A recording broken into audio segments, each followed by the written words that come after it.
Бүгін біз сәулет құрылыс конструкция сабағының видео тапсырмасын орындаудамыз.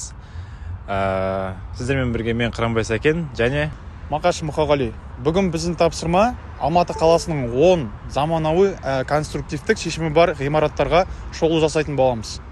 Келесі бізде архитектуралық кешен Сейфуллина Қабыл батыры қиылысында орналасқан Алматы қаласындағы Риксис қонақүйі. Көріп отқандарыңыздай, бұл Риксис қонақүйі 2012 жылы салынған.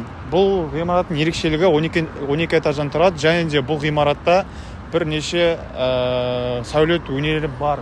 Мысалы қарап отырсақ, римский колонналар тұр, және де балкондарына қарасақ, французский балкон деп айтылады.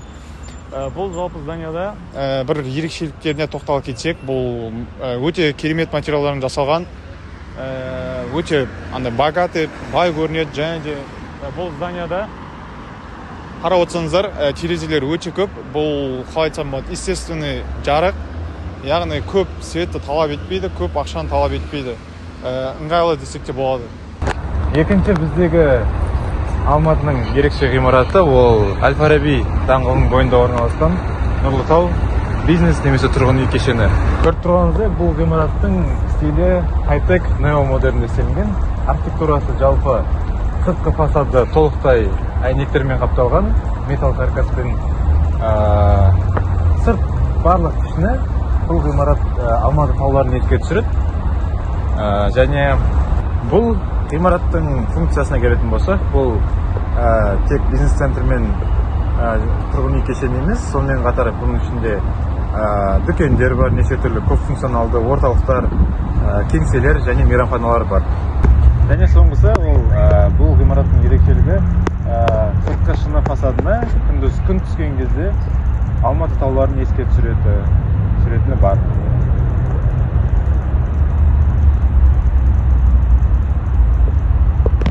Бізде келесі конструктивтік здания, бұл Абай атындағы балет және опера театры. Бұл балет және опера театры 1930 жылы кәдімгі студия болып ашылды. Ал 1934 жылы театр атауы берілді. Ал 1945 жылы бұл зданияға Абай Құнанбаев атамыздың есімі берілді. Және де бұл зданияның қасбетіне қарасақ, бұл таспен көтеріліп, классицизм және ампер стилінің екеуінің үйлесімін табуға болады. Бұл жерде қарап отырсаңыздар, колонналар және де сыртқы қасбетте қазақи ою өрнектермен нақышталған. Ал ішкі бөлмелеріне келетін болсақ, бұл ішкі бөлмелерінде қазақтың ою өрнектері мен қазақтың атақты суретшілері мен әншілерінің шығармалары қойылған. Бұл здания қарап отырсақ, кең баспалдақ және сыртында мармармен қапталған. Келесі біздегі ғимарат ол Әл-Фараби көшесінің бойында орналасқан Алматы музейі. Бұл соңғы және ерекше әдемі істелінген ғимараттардың бірі. Орналасуы айта кеткенде Әл-Фараби даңғылының бойында орналасқан. Архитекторы ұлыбританиялық архитектор Тейлор Чепман. Стиліне тоқтала кетсек, заманауи минимализм, яғни қала мен табиғатты біріктіретін концепция. Архитектурасы негізі бұл ғимараттың екі бөліктен тұрады. Бірінші блокі ол әк таспен қапталған бөлігі, таулар мен табиғатты бейнелейді. Ал екінші бөлігі ол металл және шыны панельдері бар, қаланың заманауи сипатын бейнелейтін бөлігі. Соңғысы ол бұл ғимараттың ерекшелігі, яғни ғимараттың формасы мен түсі күннің түсу бағытына қарай өзгеріп, ерекше көрініс береді. Және бұл ғимарат соғының арқасында Алматының ерекше бір символдарына айналады. Және бұл ғимараттың ауданы шамамен 10.060 метр квадрат және биіктігі шамамен 18 метр деп көрсетілген. Бізде келесі архитектуралық кешен бұл Алматы қонақүйі, яғни Алматы гостиницасы. Бұл Алматы гостиницасы Алматы қаласында Достық көшесінің бойында орналасқан. Қарап тұрсаңыздар, бұл гостиницаның архитектуралық ерекшеліктері, яғни бұл гостиницаның іргетасы 1977 жылы қаланған, тек қана бетонмен көтерілген. Бұның жалпы фасадтарын ерекшелігіне келетін болсақ, алюминий панельдер қолданылған және де сыртында терезелермен қапталған. Бұл Алматы қаласына ерекше үйлесім тауып, қазіргі заманға сай деп есептеуге болады. жалпы қарап отырсаңыздар, шамдармен безендірілген, бұл өте керемет освещение береді. Және де жоғары жағына қарап отырсаңыздар, тәріздес кешен бар. Бұл жалпы осы гостиницаның архитектуралық кешенін толықтырады деп айтсам болады. Жалпы бұл кешен жер сілкінісіне өте төзімді етіп жасалған. Және бұл кешеннің архитектурасы, то есть архитекторлары Владимир Ким. Және де бұл кешен 102 метрді құрайды, және 26 қабаттан. Ішінде особы қатты ерекшеліктер жоқ. Өйткені бұл стилі бұрынғы СССР стиліне келеді. Келесі бізде Әл-Фараби көшесінде орналасқан Алматы қаласындағы Алматы театры. Бұл Қазақстандағы алғашқы жеке театр болып саналады. Жалпы ауданы 14 000 шаршы метр, биіктігі шамамен 18-20 метрден құралады. Сыртқы қабатына келетін болсақ, ақ таспен қапталған және витраждық система бар. Осы ғимараттың сәулет жобасын Базис Construction компаниясы жүзеге асырды. Территориясы ыңғайлы, генпланы, парковкасы өте ыңғайлы істелінген. Ішкі кеңістігіне келетін болсақ, 700 орындықтық зал, ағаш панельдер мен жасыл барқыт креслолар бар. Театрда балет студиясы, көркем галерея, мейрамханалар мен кафелер де бар. Бізде келесі Алматы қаласындағы конструктивті жоғары кешендердің бірі көкке көтерілу соборы. Бұл собор әлемдегі ең үлкен ағаштан салынған соборлардың бірі, биіктігі 56 метр, және де іргетасы 1907 жылы қаланды. Бұл конструктивті бұл зданияның ерекшелігі тек қана ағаштан салынған, бұл ешбір шеге қолданылмаған. Ағаштан салыну себебі жақсылығы жер сілкінісіне төзімді келеді.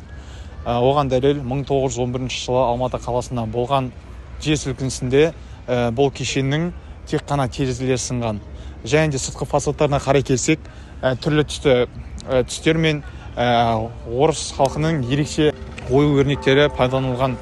Және де бұл ерекше түстер Алматы қаласының әртүрлі погодасына, яғни ауа райына өте ерекше үйлесім табады. Келесі біздегі екі құрылым, ол Есентай Молл және Есентай Тауэр, екі ғимарат, сәулет ғимараты.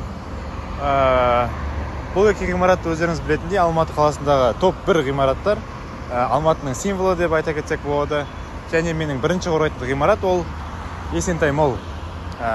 Ең ірі, ең заманауи және VIP сауда ойын-сауық кешені.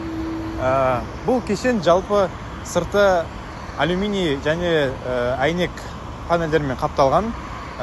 Кең панорамалық әйнектері кешеннің ішіне естественный свет түсіреді.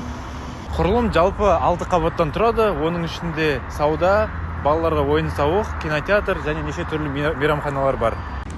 Бізде келесі архитектуралық кешен бұл Дворец Республика. Бұл Алматы қаласында, Достық көшесінің бойында, Қазақстан гостиницасының қасында орналасқан. Бұл Дворец Республика 1970 жылы іргетасы қаланып, яғни Сталиннің 100 жылдығына орай ашылған болатын. 1991 жылы Қазақстан тәуелсіздік алғаннан кейін бұл архитектуралық кешен Дворец Республика деп аталып кетті. Жалпы бұл Дворец Республиканың архитектуралық ерекшеліктеріне қарайтын болсақ, 8 үлкен темір колонналардан құралған, ортасы кең, және де сыртқы қасбетіне келетін болсақ, үлкен витраж терезелермен және ақ мәрмәр тастармен қапталған. Сосын кейін келе реставрация кезінде алтын жалғатылған алтын тәріздес мәрмәрлар қосыла бастады. Жалпы бұл Дворец Республиканың ерекшелігі кеңдікті, тәуелсіздікті сипаттайды деп айтуға болады. Екінші ғимарат Есентай Тауэр, Алматы қаласының символына айналған және Алматыдағы ең биік ғимарат деп саналады.